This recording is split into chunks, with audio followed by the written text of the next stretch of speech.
At least now, when the daily drivers give me a fit, I can just come out here, sit in the old Pacer, and feel better. It's like a warm hug. This little car is like a warm hug.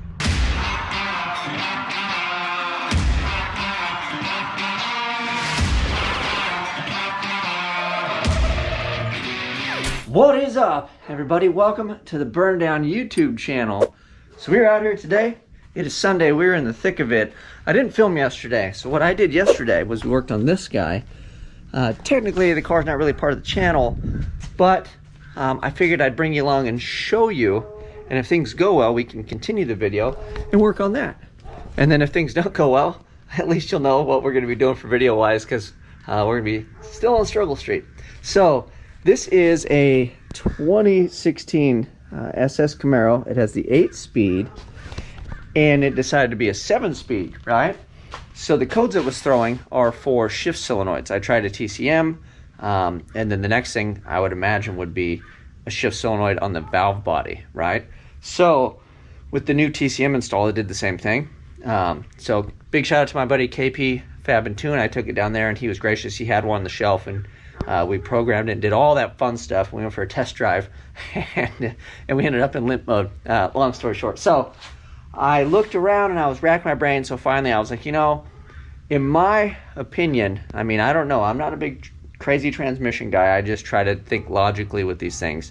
From what I understand with transmissions, as taught to me by my boy Ryan Jans, is that a transmission is a sealed pressure system. You either have pressure or you don't, which would mean you either have, it'll engage in the gear or you don't. And if you have low pressure, that's usually when you smoke clutches and you smoke things because you don't have clamping force, right? Or you extremely heat things up and then things melt, and then guess what? You don't have pressure and then you don't have clamping force. So this thing intermittently had gears and didn't. It leads me to believe it's electronic.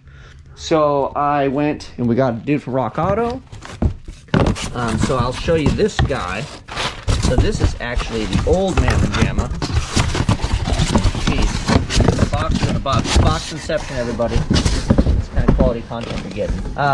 So there's the old one.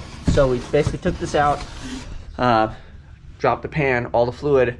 Didn't make too big of a mess, which was surprising, but it took me quite a while. And thank God for YouTube, man. If it wasn't for YouTube, I would just, you know, I would probably still do it because I'm a complete knucklehead and I'm not smart enough to know better, but I would be a lot more stressed. So you can kind of, I pulled the internet. There was a whole step-by-step on how to take the thing off, and then I found a step-by-step procedure to check the fluid. So let's crawl underneath. I'll at least kind of show you guys, for anybody that may or may not be interested, or you're gonna watch this and go, man, I'm never buying one of those stupid new cars ever. So first things first, gotta light it up, right? So here we go. We got a special ATF. Here's the transmission. Here's the fun part. So they don't have a fill tube, right? They have this little plug. So you got to pull the safety thing out and then pull the rubber piece out. And then you just get a hole up yonder. I don't even know if you guys can see it. It's right up there, right? So you have to pump the fluid in. So I got a little transfer pump. Got my synthetic stuff here. And you pump it in. And then you get it up to temperature. Where are you? And then this guy, you take it out, and this actually has a standoff inside the pan. This is your level indicator. So being a driveway, you know, guy over here, it makes life a little more difficult. This thing needs to be level and then up to temp, and then you take that out, and if it runs out, you let it stop, and then it's full.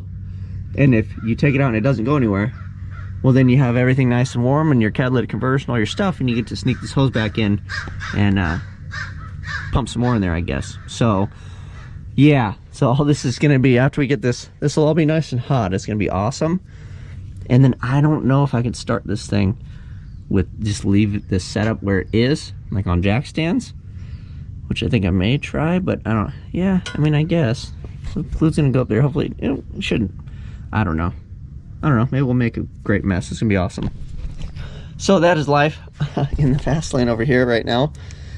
Is me working on this. So we're pumping fluid in. I'm gonna do the dance. I won't really bring you along.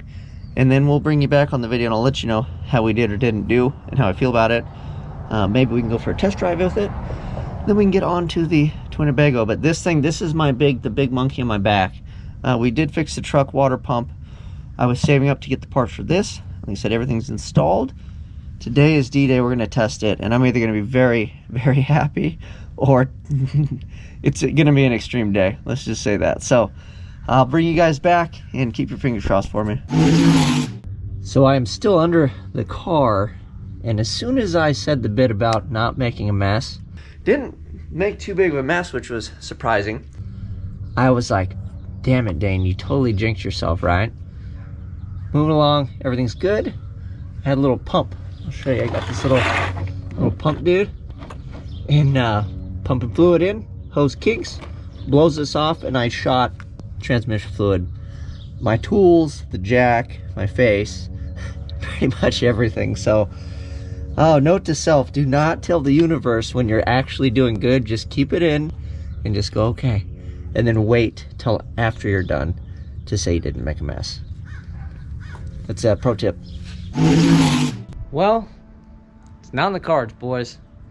I got it all sorted, and I did all the procedure for the fluid and all the fun stuff and everything. Took it for a drive, and it doesn't want to shift into second very good.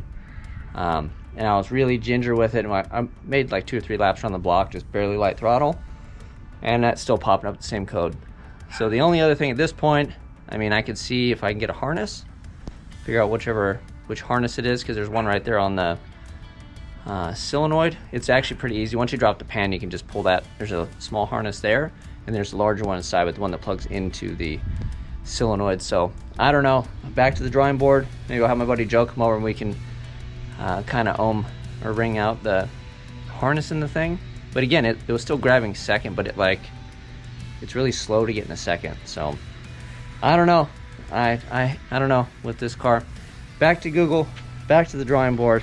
When I get it licked, figure it out, or decide what to do with it, I'm this close to just having it taken to the dealership and eating it, which would really be terrible, but I don't know. They know more than I do. At a certain point, I got to get the freaking daily back on the road. So yeah, chewed my entire weekend, and we're right back where we started. So that's not good, but we have a new Pacer project, and since that is what it is, I'm gonna see if I can get the parts, I think, for the Winnebago, and at least get that thing back in fighting shape, because that's not terribly expensive to get rolling. So at least we can start getting some small victories. But man, not good over here for Daily Driver, Cam Thompson Burndown. You guys know what to do. Like, subscribe, share. Till next time, I'm out.